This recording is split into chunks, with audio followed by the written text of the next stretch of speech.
Thanks for coming for today's webinar for the title Pioneer, A Journey into the New Normal. And today we're going to start very soon. So just a little bit of housekeeping before we start the whole sessions and also to brief you on the rundown. So my name is Frank. So I'm actually the Senior Admissions Manager for Hong Kong Baptist University. So today my role will be moderator in the first, and then the later part you can actually ask me any questions with regards to admissions. Today with me it's Dr. Wong YM Wong. Hello. Hi, YM. So YM is a veteran in with commercial experience and also many years of educational experience, and then he's currently the coordinator of our BBA entrepreneurship concentrations. So later on, if you have anything with regards to our BBA programs, you can also catch the session, the time for Q&A to actually ask him any questions. So today's rundown will be quite straightforward. So we will start with the presentations on the topics of the webinar. That will last you around 30 minutes. And then after that, we will have some Q&A with regarding to the topics that we presented. And you are welcome to push in any questions through the Q&A button. So if you have any questions, just feel free to leave it in the Q&A to push it into the chat for us to take a look anytime.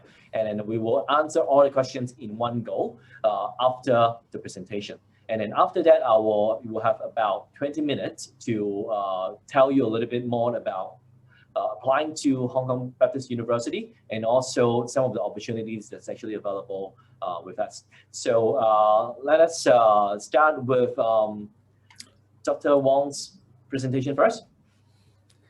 Hi, everybody. Just make sure that I don't have any problem with my computer setup because we use a lot of information technology now, but sometimes IT is not reliable. Therefore, I just want to make sure that you can hear me. For those, maybe you can just try to type the very quick message on the chat box to let me know that you can hear me. Okay. Now, so thank you very much for attending our webinar this afternoon. The topic today is Pioneer, a journey into the new normal. To start with, I guess this is end January. We have all said goodbye to the year 2020. And I also understand that we have attendees for this webinar from different parts of the world. And I don't know in your hometown whether your goodbye to the year 2020 is a pleasant one or not. But I have to say that for the case of Hong Kong, I don't think we have a happy goodbye that we said to the year 2020. For obvious reasons, of course, COVID-19. And in fact, in the last year, because of the impact of COVID-19, we have a lot of experiences which we have not experienced before.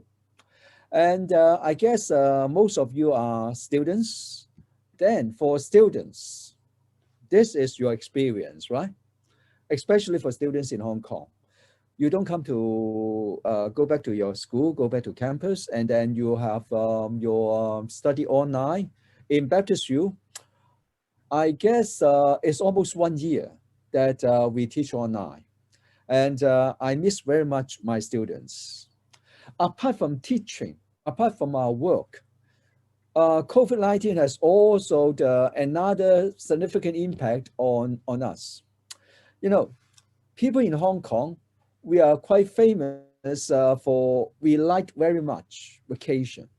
And whenever we have a long holiday, say the Christmas, in the next 2 weeks, we have Chinese New Year, and then later we have Easter, and I'm an academic, and then some holiday is a very long holiday for us. Then it is our usual habit that for holidays, even though we just have 3 or 4 days, we want to book a vacation and go elsewhere. But the impact of COVID-19 has resulted in, basically, I can say, the global lockdown. And you want to go to holidays, then for a lot of people in Hong Kong, you can't. and then you develop new ways of enjoying your holidays. And therefore we have staycations. You stay in Hong Kong, you book a hotel in Hong Kong, and then you enjoy the 2 or 3 days in a not so new environment. It's a nice hotel, of course. And then you enjoy this 2 or 3 days leisure time with your loved ones. And in some other parts of the world, and they are really quite creative. Say, for example, in Australia, Qantas have launched, during this kind of pandemic situation, they have launched a flight to nowhere flight. And this is, they just depart in Sydney, and then the plane go around different areas in Australia and then come back to Sydney. And in Hong Kong, we copy this, and therefore for some small airlines in Hong Kong, we have fly from Hong Kong to Hong Kong. And in this kind of a pandemic situation, then you'll find that we find new ways to handle the difficult situations. And that our creativity is being very much inspired, stimulated. And it is not just our study, how we spend our holidays affected. In some very important events in our life, we are also very much influenced. This is a picture of a banquet hall, a wedding banquet hall. And because of the pandemic, people now cannot gather together to celebrate other people's most important event in their life. But you know, for Chinese in Hong Kong, this is a very important event, and we usually have this kind of banquet. And then how do we celebrate? And then some restaurant owners in Hong Kong, they're really very creative. Then instead of having people sitting together in a large banquet hall, we eat and then we drink together, they developed this take-away banquet menu. We have soups, we have different dishes, and then you go and then you take away the food. In some extreme situation, they even have this kind of wedding ceremony available on Zoom, and the food was delivered to your home. Well, this is our new life under this pandemic situation. It affects us, and we feel uncomfortable, and it is difficult to adjust. And then therefore, a very usual questions that a lot of people ask is, after the pandemic, would it be possible for us to go back to our normal life? Well, it seems that it is not that easy for us, for the pandemic or for the virus to go.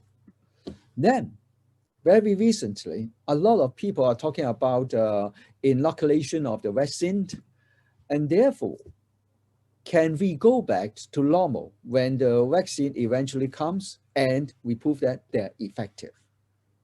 We have high hope on that. However, one not so good news is that an international consultancy firm, McKinsey, they have done a research report, and in one of their research report, their conclusion is that, as shown in this report page, the COVID-19 pandemic has moved almost all sales online to self-service digital platforms. And then, even though we are very much affected by the pandemic situation, but seems that people are quite happy with how businesses deal with the pandemic situation, and then we get used to buy things online. And therefore, people are talking about, after the pandemic, when COVID-19 is gone, or we can effectively control COVID-19, will we go back to our normal life? Then of course, you can argue that, well, this is our normal life.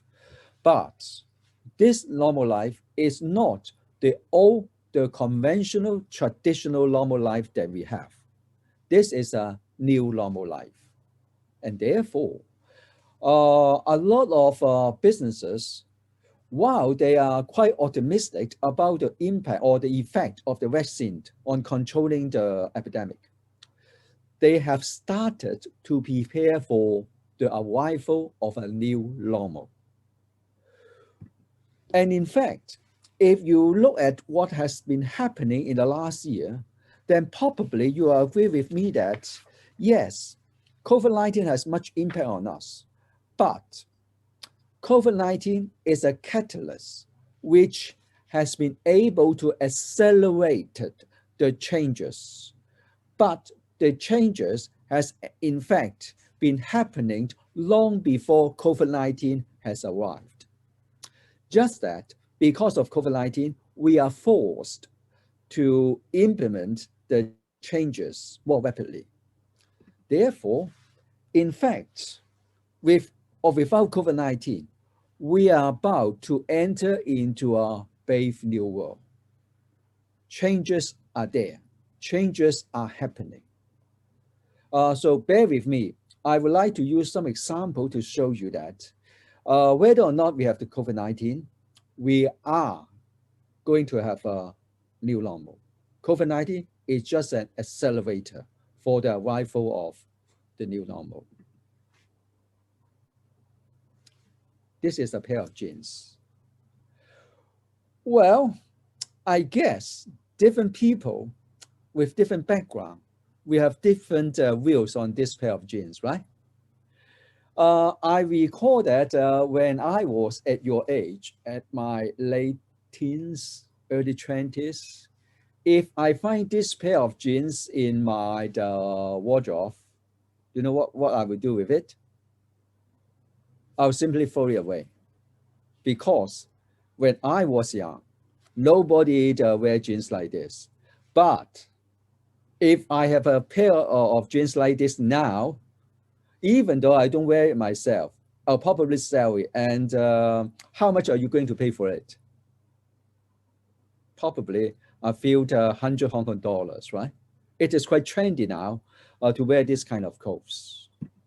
Therefore, we can see that the culture has changed very substantially. Back to the 1940s, a handsome, attractive young guys will look like this. But nowadays, when we are talking about handsome guys, attractive guys, we are talking these people with this type of clothes.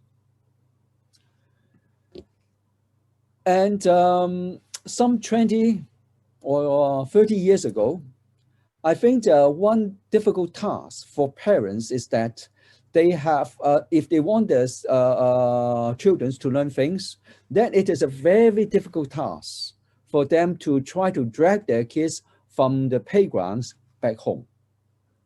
But this year, guess the opposite is true. We do have a lot of computer nerds. They rather just stay at home playing computer games, surfing on the internet instead of going out to do exercises, right?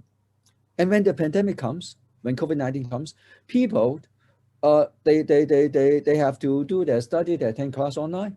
It becomes a relatively easier task for them.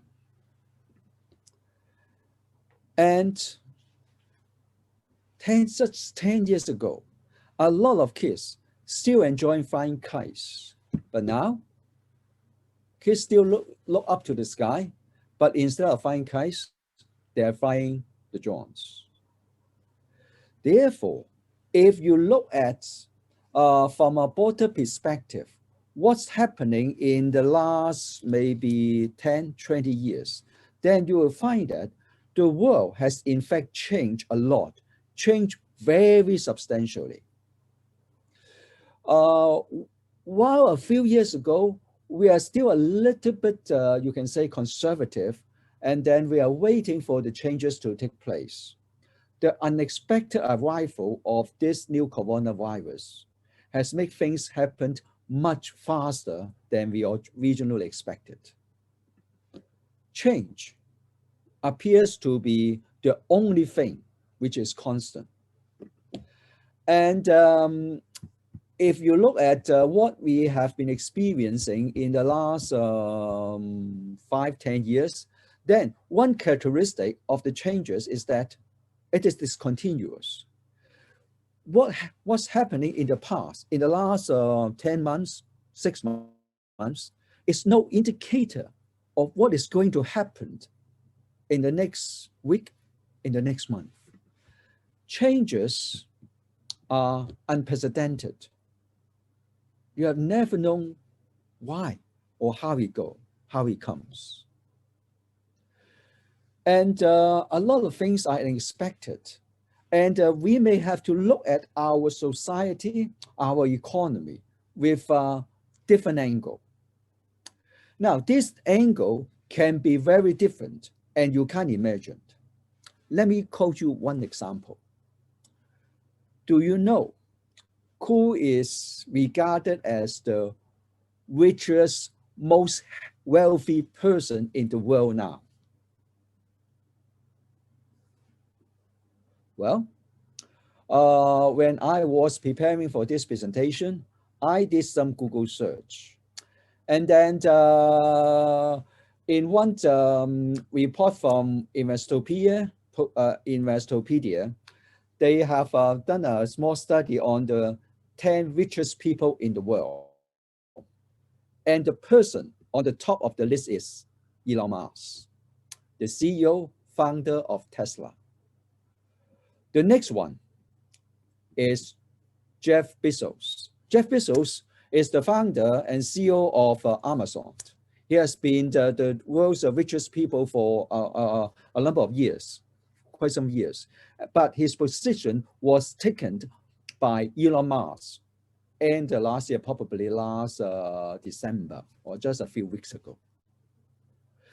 While we are saying that now Elon Musk is the richest person in the world, but it doesn't mean that, well, let me put it this way. Tesla sells very nice cars, and the sales performance of Tesla is quite good. Nevertheless, if we look at the actual sales figure of Tesla, then we'll find that we honestly don't know why the share price of Tesla will go up to that level, which makes Elon Musk the richest person, the richest guy in the world. Now, to prepare for this presentation, I've done some research, and I would like to show you a small comparison on the sales figure of Tesla as compared with another major car brands, Toyota. Do you have any idea what is the number of cars sold by Tesla last year in the year 2020 and the number of cars sold by Toyota in the same year? In that year, 2020, number of cars sold by the Tesla was slightly less than 500,000. And the number of cars sold by the Toyota, close to 8.7 million. Well, in fact, you can see that the number of cars sold by Tesla is just about slightly more than 6% of the number of cars sold by Toyota in the same year. But owner of the Toyota is not the top richest guy in the world. And now, after we have looked at the number of cars sold in 2020 by these two companies, then let's have another look at the market capitalization of these two companies yesterday. And this is important because this market capitalization, market value of the company makes Elon Musk the richest guy in the world. The market value of Tesla yesterday at the close of the business day was slightly less than $800 billion. And for Toyota, it's just around about 200 billion. Now, it is a very interesting comparison. Tesla sells much less car than Toyota, but the market, people value Tesla much higher than Toyota. And we don't know. It cannot be explained away by saying that, oh, of course, Tesla sells more expensive cars. No, even if Tesla cars are more expensive than Toyota cars, you can't explain why the market value Tesla much higher than Toyota. And in fact, in the Toyota group, they also have expensive cars. Well, I would say that a simple comparison of the number of cars sold by these two companies, as well as the market value of these two companies, tells us that even when we are talking about evaluation of a company, how do we evaluate the value of a company, the success of a business people? The traditional criteria that we use is no longer applicable. We are using new criteria to evaluate businesses, to value businesses. And therefore, we need to understand that we are facing a new situation. And this new situation has already arrived. COVID-19 is just a catalyst which expedite the situation. Now, you may say that, oh, I'm just a student. I'm no business people. I don't intend to start my business. Then what's the relevance of it to us?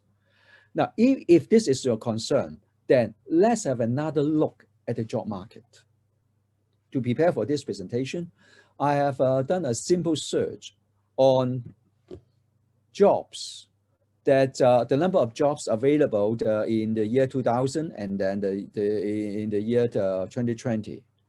And then I use a very popular type of job in year 2000 in my comparison. In year 2000, in one interesting business, videotape and DVD rental business, they employed around about 1 million people in the United States. But then, in the year 2020, the number of employees employed in this business dropped by over 90%. Well, to a certain extent, I would say that it shouldn't be very surprising, because students, our young generation, do you know what is the meaning of videotape and disc rental business? Do you still go to a shop to rent videotapes or DVDs or VCDs? Probably not, right? If you want to watch a movie, you go online, you watch Netflix, you use streaming services instead of getting a physical videotape or video disc, right? And in fact, what are the top jobs in the year 2020? Front-end engineers, data engineers, DevOps engineers. Do you know what is the meaning of front-end engineers, data engineers, DevOps engineers? Well, I have to confess, I do understand what is the meaning of data engineer. Probably these are the engineers or technical guys who handle a lot of data to do data analysis. But what is the meaning of front-end engineers, DevOps engineers? I have no idea. These are not the jobs that I'm familiar with when I was a university graduate. Even when I joined, when I came back to the university as a teacher in the year 2010, when I am offering some career counseling to my students, I have not come across this type of job. And then after doing some Google search, and I find that these are IT jobs, and talking about people who are an important linkage between the IT developer and the customers to help IT people to develop a software which gears to the requirement, to the needs of the customers. This is important because nowadays, every companies are talking about developing their own apps. So you can say that these are the new jobs. And this kind of new jobs has never appeared 5-10 years ago. And following on, a lot of people are saying that, in fact, if you look at our external environment, we are now entering into the fourth industrial revolution. Now, if you have some understanding about our economic development and developmental history, then you'll find that in human history, we have gone through up till now 3 industrial revolutions, and we are now in the middle of the 4th one. Now, I'm not going to discuss in detail with you what's the nature or the actual content of the first, the second, or the third, or the 4th industrial revolution. But I would just like to mention to you that the first industrial revolution happened in about 1850. And then it takes us or the human beings about 100 years to complete the first industrial revolution. And then it comes the second industrial revolution shortly after the Second World War. And then after about 50 years, it came the third industrial revolution. And then after 30 years, it came the 4th industrial revolution. What I want you to pay attention to is the time gap between the different revolutions has been substantially shortened. For the first and the second, it took them about 100 years. For the third, it just took them about 50, 60 years. And for the 4th, it happened within 30 years. The time gap shortens. There is a very rapid technological advancement. Quote you one more example. When I graduate from the university, I have to spend 2 months of my salary to buy this very powerful computer. But for this powerful computer,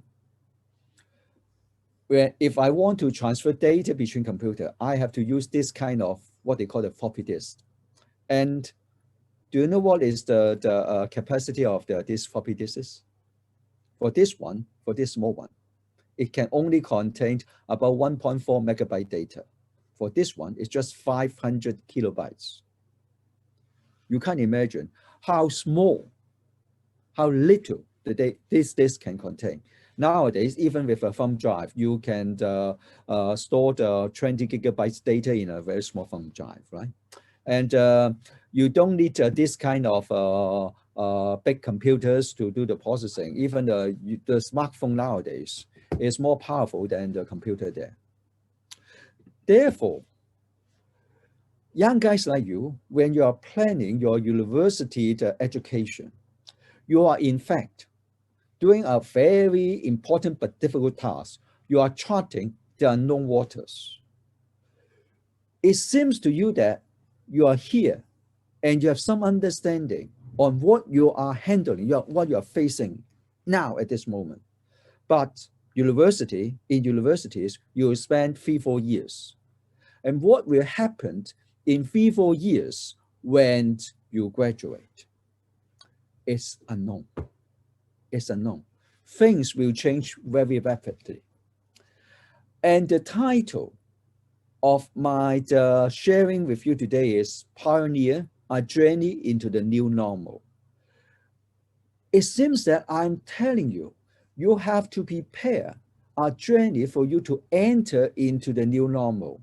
But in fact, what I would like to share with you or to tell you is that the new normal, the next normal is already here. It is now.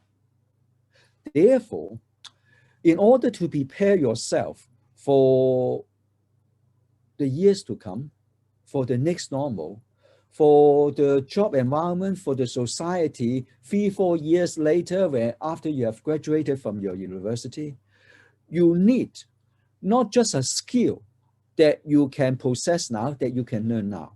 In fact, you do need some kind of a courage or mindset to prepare you to face many, many different situations.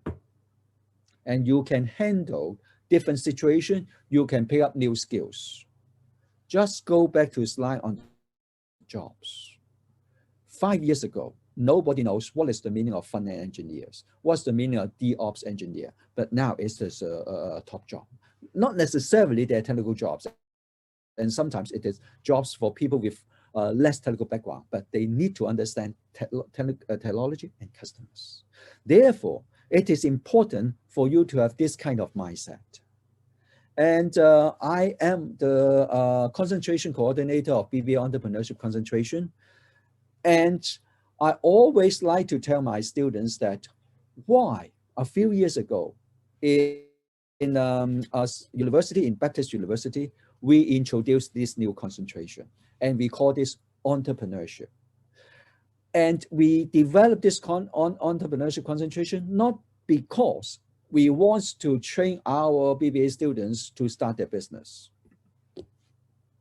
And I would like to explain why by drawing your attention to a movie. Well, this is one of my favorite movie called Star Trek. I don't know whether you have seen this movie or not. And of course, this movie featured a team of heroes, astronauts, who go to the outer space to do a lot of explorations. But interestingly, one main character of this movie is not the people there. One main character is a spaceship. It happened in all episodes. And this spaceship is called USS Enterprise.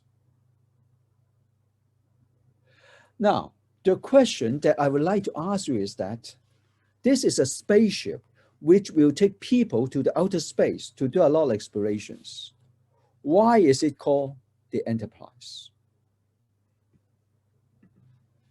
Why is this spaceship called Enterprise? Any idea? Now, this spaceship is called Enterprise.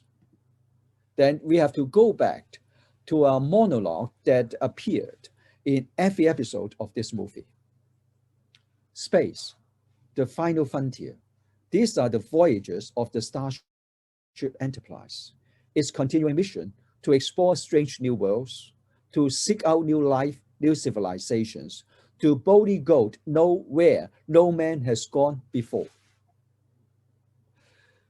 This spaceship, just like you, and what you need to do is to prepare yourself to explore new worlds, to try new things, to experience things that other people have not experienced before. This is what you need to do, what you need to prepare to do. And this is what this starship will bring that team of starship crews to do. Okay, and why it is called Enterprise?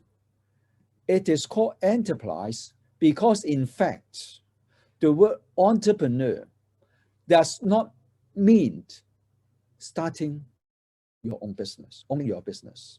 The word entrepreneur comes from this French word entreprendre, which means to undertake, to do something new, clever, despite any risk. To do new things, it is risky because it is new things. That means there's no guarantee that you will be successful. And there are a great chance that you will fail. But facing the new world, facing the new normal, we find that we have to enter into a new situation in which things are happening very fast. And what you have learned from the past is just some indicator of what's happened in the past. And you will not be able to repeat what you have done in the past to ensure that you will be successful in the future. You need to try new things. And to try new things, then you need to prepare to learn a lot of new skills. And this is the spirit that young guys like you should possess at this moment. And you need to train you up, to train yourself up in your university educations in order to prepare you to face the new normal, new future. And that's the reason why we ask our graduates, our young generation, to be entrepreneurial. Peter Drucker, the management guru, once said that the entrepreneur always searches for change, respond to it, and exploit it as an opportunity. You face change.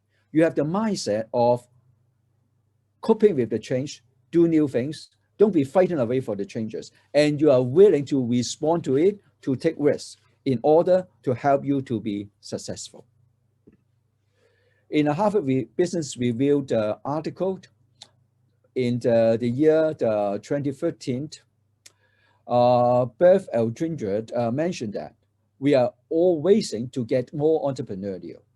Increasing creativity and innovation is not only on the priority list for startups, it's also a strategic goal for CEOs of small, medium, and large-sized enterprises. You want to start, you need to be entrepreneurial, you need to be able to think in an innovative and creative way. But even if you don't want to start up, you just want to run, to manage maybe a small or medium or large-sized companies, you need to be entrepreneurial, you need to be innovative, you need to be creative.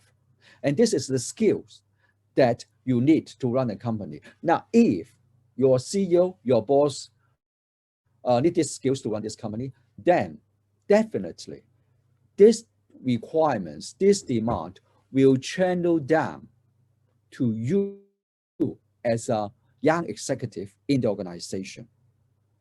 Therefore, to be entrepreneurial, to have this kind of mindset that I'm here, I'm ready to face different challenges, I'm willing to try new things, even though I know that I may fail. It's a kind of mindset that young guys like you should possess, no matter what's your personal interest. If you are interested in maybe doing IT job, joining the government, or in the finance world, in the human resources management, in the whatever area, and you need to prepare that in all those areas, the world is changing, and the world is changing fast, much faster now. And you need to prepare yourself to be innovative and to have this kind of mindset, okay? Remember, while everybody are talking about the new normal or the next normal after COVID-19, I want to tell you that even though COVID-19 has not yet gone, it's still here, but the new normal, the next normal is already here as well. You need to be a pioneer. You need to be a person who are willing to face the changes, to face the problems, and to come up with innovative solutions and have the courage to try, even though it is risky and you may fail. Now, this is what I want to share with you today. So thank you very much for attending my talk for the last 30 minutes.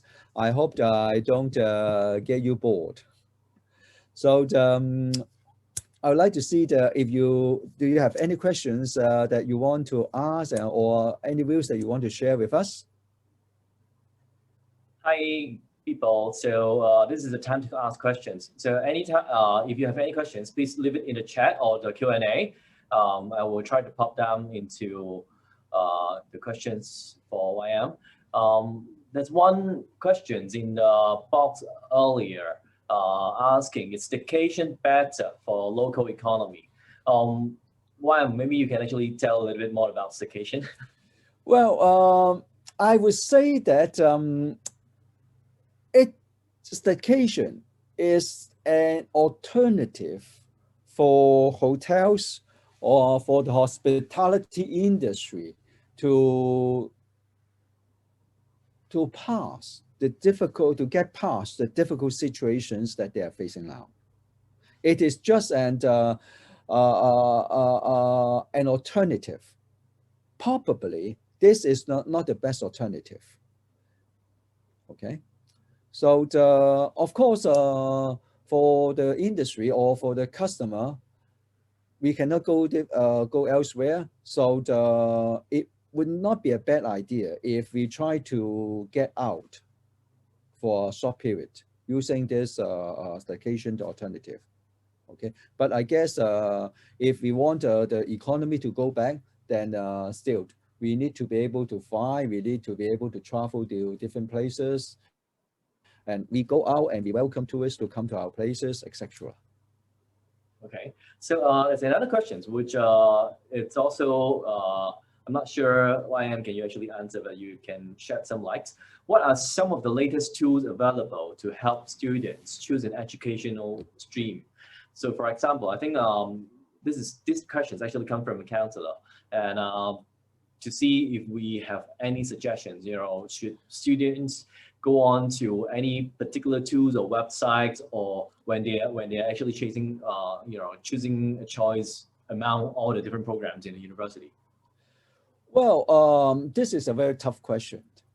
And this is not a question that is easy to answer. But based on my interaction with my students, then I would say that very honestly, I don't think there is a simple tool, whether it is a website, whether it's an app, that for students, I just type in type in some information and automatically it will pop up YM. Please study marketing. YM, study accounting. That's what you should look for. No, I don't think it exists. But it is very important to have some sort of interactions or in-depth discussion with the students to understand what the student or the applicant is really interested in and what are they after when they graduate.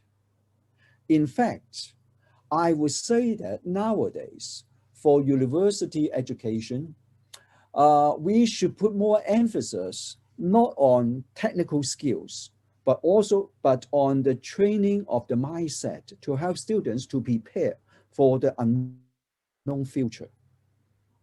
We should try to develop the student as a person who is capable of handling different type of situations. Now, in that sense, then what is the most suitable program for a student? Then in that case, we do need more in-depth discussion or communication with the students so that we understand him or her better, and then we can provide some advice. I personally don't think that we can have a straightforward tool to do the job. Okay, so there's another question. I think a couple of questions flow in from the answer. I'll try to see if we can answer two more. In terms of industrial revolution that you mentioned, what is your prediction on how long the current fourth revolution will last? And also, when will we reach the fifth revolutions? And do you have any predictions of what the fifth revolution will be? Really a very difficult situation, difficult question. I guess the fourth industrial revolution is an ongoing revolution. And, one characteristic of the fourth industrial revolution is that it make use of a lot of big data analysis, AI, artificial intelligence, which means, and then robots, and then how we integrate big data into AI, etc., and things are very volatile. So I would say that for the fourth industrial revolution, things will happen very fast and things will happen very quickly. And at the beginning of the fourth industrial revolution, we may see something, but then when it proceeds, then I guess we will see something very different. Say, for example, I do understand that in some car manufacturers in Europe, they are now trying to tailor-make their cars, the vehicles, for their customers. And this will happen very soon. And also, I have some discussion with some engineers who even mentioned that, YM, do you know that probably we or our sons who are at their mid-20s may be the last generation of people who will need to drive a car. After that, all cars will be auto-driving cars. You just jump in, tell the location, your destination, and the car will take you to the destination. And things will happen in the next 5-10 years. Of course, if you look at what Google, what Teslas are doing, they are developing this. Even Apple are developing this, right?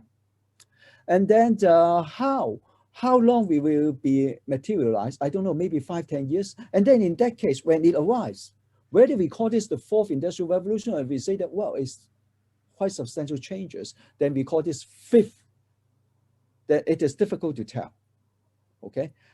Or from another angle, this kind of dividing fourth and fifth industrial revolution is something that you will do with hindsight after everything is over. So at this stage, I personally don't think that it is that necessary for us to give a very concrete definition on how or when the fourth revolution will end. But be prepared. Things will change very fast, very rapidly. Okay, so there's another question. I'm not sure if you have any views on that. Given the shift to technological and business-related fields, is there still a place in higher education for visual and performing arts and humanities? Definitely, definitely. Now, in this juncture, I would like to resort or to quote a movie that I personally like very much. Dead Poets Society, starred by the male star who have passed away, committed suicide, Robin Williams. Now, of course, in that movie, Robin Williams acted as a teacher in a US high school, preparing his students to go to universities. But when he counseled one of his students, he mentioned, he have a quotation, which I still remember. He talked about the importance of computer technology, IT, and business marketing. And he mentioned that these are very important because people need these subjects, need this knowledge, need these skills to survive, to live. But don't overlook, don't ignore the importance of literature, art, because this is the essence of life. You employ a lot of technology, you use your computer to work, to earn your living. But ask yourself, what entertains you the most? It is not the computer itself, right? Even if for a lot of, I hope you don't mind, computer nerds, you spend 5-6 hours in your small room working on the computer, playing computer games, right? But what entertains you is not the technology, but it's the game. And if you look at a lot of computer games, they are developed based on some actual facts, history, right? One very famous game a few years ago, I think it is the Assassin's Creed. It is a computer game based on real history. And therefore, if you are really interested in developing art, visual arts, communication skills, by all means, go for it. But when you develop your understanding, your in-depth knowledge in these fields, be reminded that then the understanding of the technology will help you to communicate, to share your views more effectively, efficiently with other people, okay? And then with good business background, then you can do your marketing or sales more effectively, okay? So I would say that if the technology or the society involved, then with better use of technology, more advanced use of technology, and then better marketing effort, etc., then we can reach a wider scope for our content. That's good. But the content is still necessary. And what really entertain people, what really make people feel important, feel life has a meaning, is the art content. I personally buy this idea. Okay, I think that's actually although there's a couple more questions, I have to apologize that we have to end the sessions here. It's already overrun. So thank you so much, YM, for your time. You definitely give a lot of personal insights towards the end of the Q&A as well. I hope the participants today will actually felt that this is something that's value adding. So thank you again, YM. So next, moving on, I will go into the second part that tells you a bit more about going into Hong Kong Baptist University. So thank you, and thank you, YM. So yeah, thank you. So it's a very joyful experience talking to the students, and I do hope that I will see some of you later on campus. Okay, see you. Bye-bye. Thank you.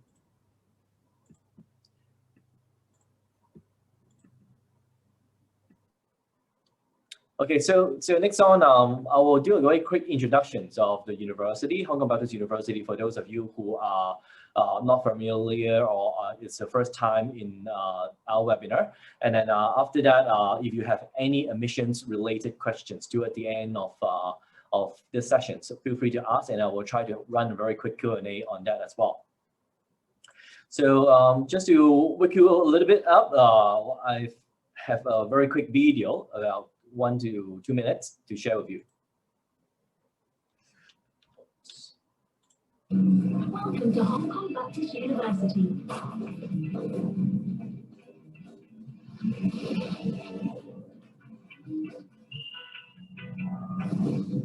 4 years later, she will be more confident and represent Hong Kong in a competition.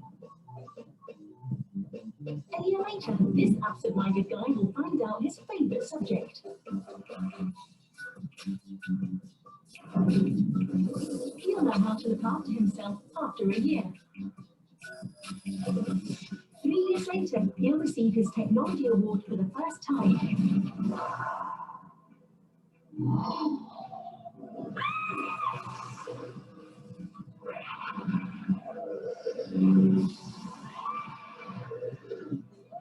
They'll have produced their first film in 5 years. 8 years later, he will join a famous overseas orchestra. She will have revitalized a historic site and left a mark on the map in the next decade. They'll no longer dance 11 years later, but view their team leader's performance instead. They'll continue to unleash their talent in society in 2 decades' time. Back to the present. The most wonderful story has yet to start. Everything remains unanswered.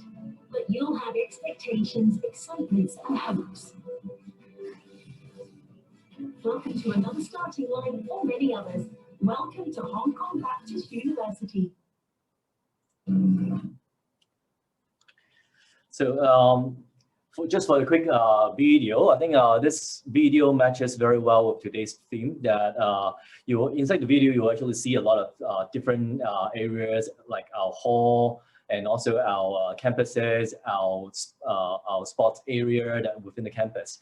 And this is actually how the video actually shows how we actually prepare our students for the next, the new normal that we are going into. So a little bit about Hong Kong. Hong Kong's, I think for those of you who are on this webinar, probably you're not too unfamiliar with Hong Kong. And students and people come to actually Hong Kong for very one central reason, which is opportunities. In Hong Kong, for decades, we are a place of different opportunities with a very competitive economy. Although right now, a lot of different places are being hit by the pandemic, Hong Kong still doing relatively okay, at least in terms of numbers of new cases every day. We don't have a very sky high numbers, and we are containing it well. And then the economy itself behind it still remained pretty much intact to a certain extent. And then in order to do that, we are actually home to many regional headquarters in multinational companies, and then we acted as a gateway to China for years. And in fact, if you take a look at what the market, especially in the financial markets, we are more and more important window of financial and business hub for China in the past 2 months. And then as you will see that more and more listed companies, Chinese companies, are actually going back to Hong Kong for listing. the city itself, it's a combination of metropolitan and nature.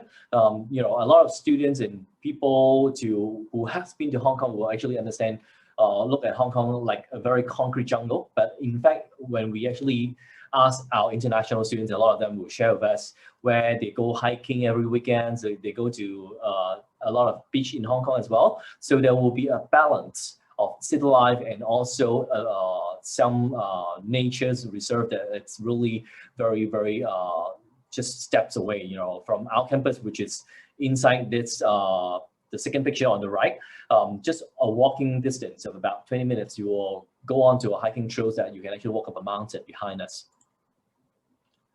So the circle it's actually our campus. Hong Kong is also not known to a lot of people. We are pretty much a very affordable in higher educations. If you compare to different locations, very popular destinations, if you want to go to New York, Sydney, or London, Hong Kong's education is actually comparatively cheaper than most of these places for one simple reason. The Hong Kong government is actually subsidizing a lot of our educations in Hong Kong. Even if you are international students who are here, either a lot of them actually get some form of scholarships, and then students who stay on campus is also relatively cheaper than outside. So there are a lot of different level of subsidies that made studying in Hong Kong very affordable to international students. This is actually some figures we pluck out from the QS website that when we actually compare to other places. For Hong Kong Baptist Universities, we are founded in 1956. We are one of the oldest university in Hong Kong. Although we are not a very big university, in fact, in Hong Kong, we are considered a small to medium universities compared to other. We are located right in the middle city center, and we teach in English. So for students who don't know any Chinese, you know, it's completely okay to actually come into Hong Kong. And we have a lot of students who graduate without knowing Chinese as well. So that's actually not a hurdle or a barrier for any students to consider coming to Hong Kong. We have also one of the highest students to faculty ratios, about 14:1. And we proud ourselves as a liberal arts university delivering academic excellence and innovations in social progress. So in that particular videos and also sharing by YM, you will find that we, as a universities, we are actually pushing a lot of different liberal arts related subjects like film that you can actually see, music, sports, management, and things like filmmaking, and those are key subjects within the university as well. So we wish that students have a balance between, you know, even if you are pure engineer or pure scientist, or you want to do things like computer science or business, we still want you to have a component of creativity, which it's actually embedded in the 4 themes that we wanted to develop our students towards. So the right and foremost, the first one is actually creativity. So you can actually see we have strength in a lot of creative domains. We want our students to be global. So to be global, we have 2 ways. The first is to actually get students from everywhere around the world to come into the universities to join us. And also the second is for students who actually already came in, we want you to also experience somewhere else apart from Hong Kong as well. So we send a lot of students on overseas internships and exchanges. So instead of one experience, you're coming to Hong Kong Baptist Universities, you will have 1+1. You will actually get experience as well elsewhere as well. And we also pushes a lot of our students on research and entrepreneurial atmosphere. And one of the main thing that we already demonstrated today, we have entrepreneurial major within our BBA. I think entrepreneurship as a major, we are the only one that offers in Hong Kong. And last but not least, obviously, we want our students to be caring, and we want them to learn through service learning. So there will be a lot of service learning opportunities, both based in Hong Kong or in the regions. So we hope students can actually get additional things from that. So just to share a few pictures, this is actually the colorful residential life. So students here, we want you to experience the Hong Kong community and also the student community in Hong Kong. So we have about 1,700 plus residences. And then in fact, we are building new residences. So students who are coming in next year or the year after, you might be able to see new buildings in residence before you actually graduate. And we have a lot of student organizations that for you to actually indulge into different things like sports, social affairs, arts, and culture. So you don't just do, academic stuff during these 4 years within when you are in Hong Kong. And then just now I saw some counselors is actually asking, how's our BBA students actually doing right now in the job market, pretty difficult job market right now. So what we do is, how do we actually help our students? We do actually a lot of internships. So a lot of our students during summertime, they will go on to local internships or also overseas internships, and we have a team that helps students to actually get opportunities worldwide, not only in Hong Kong. And then we offer counseling, advising, mentorships, and then we prepare them for the career in preparations, workshops to actually push them out. And in fact, the employment rate for our graduates is very high. And right now in Hong Kong, although we are pretty much hit by the pandemic, the unemployment rate in Hong Kong is still manageable to a certain extent. So that is our students, our graduates is still doing well at this particular moment of time. So we offer programs through 7 faculties and schools. So we have Faculty of Arts, Chinese Medicine, Science, Visual Arts, Business, Communications, and Social Science. So most of the areas that we have discussed today, in terms of what we are looking into the future, we do actually offer courses within it. So if you want to take a look at the full list, you can actually scan the QR code, and then just alternatively go to our admissions website. You will find all the list of programs that you actually can take with Hong Kong Baptist University. And the application period, if you are a student for next, if you want to actually enter universities in the coming entry, the 2021 September entry. So we are in our extended round of applications. So our extended round of applications will probably, if we follow last year, we might extend it to a little bit, but usually it will end in May. So grab the time now to actually make an applications online. So you can choose a maximum of 2 program choices, and then we will actually attend interviews and receive a conditional or firm offer. We do it on a rolling basis. And just a quick overview of the fees and expenses. Tuition fee this year, if you enter the universities in the 2021 cohort, we are looking at 140,000 Hong Kong dollar per year, which translates to about 18,000 US dollar. To add on that, if you stay on our hall, and then to top it up with the personal expenses of about 5,000 US dollar per year, then the total will actually rounds up to about 25,000 US dollar per annum. That amount is a rough estimation. That's actually based on if you are staying on campus. If you will choose to stay off campus, then the fees may be higher than that. To help students from all over the world to come to the universities, we do actually offer admission scholarships every year. And in fact, we are quite generous in a sense that of the students we meet, a significant percentage of our students actually receive partial scholarships or full scholarships that the universities offer. Apart from the universities level scholarships, we also recommend students on Hong Kong government scholarships. Over the years, the Hong Kong government has actually came up with a few scholarships for different areas for the Belt and Road countries, which I see some of the participants today are in it.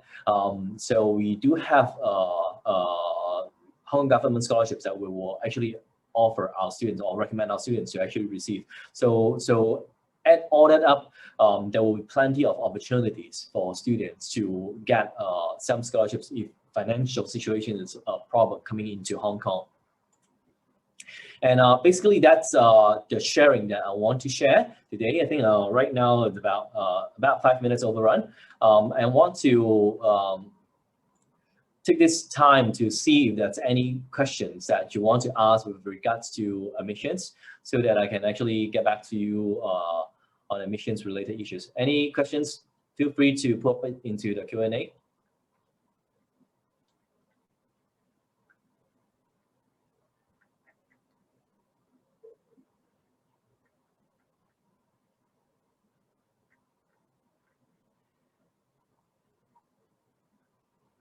see there's actually still quite a number of students around. Any additional questions with regards to admissions that you want to take the opportunity to ask?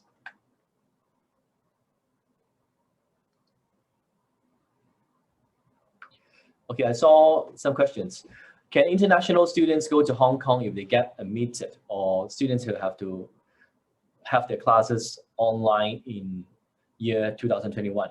So I assume that you're referring to September 2021. That means next cohort. I think the quick answer to that is Hong Kong, although this actually since the 2020 entry, some students who are overseas, they actually face a lot of problems coming into Hong Kong because of different situation of the pandemic worldwide. In response to that, we offer students usually online and offline mode. If situation actually permits, some students can receive face-to-face classes within the campus, even as of now actually. So right now, some students, small number of students are actually in the campus, and we will continue to monitor the situation next year to see if we will retain that practice. Hopefully, things are more or less back to so-called.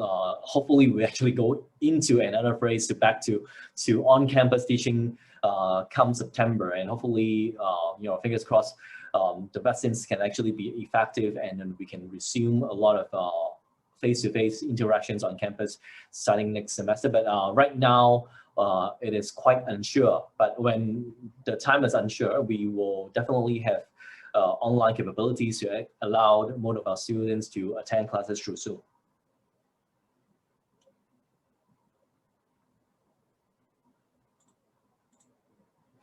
Any other questions? I saw that still about 20 students around.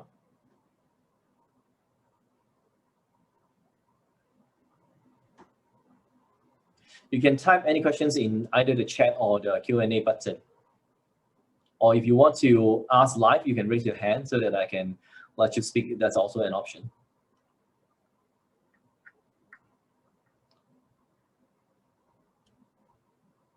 Okay, if that's no more questions, then this will be end of today's webinar, and thank you for coming. If you have any additional questions, you can feel free to get back to us through emails or through our social media channels.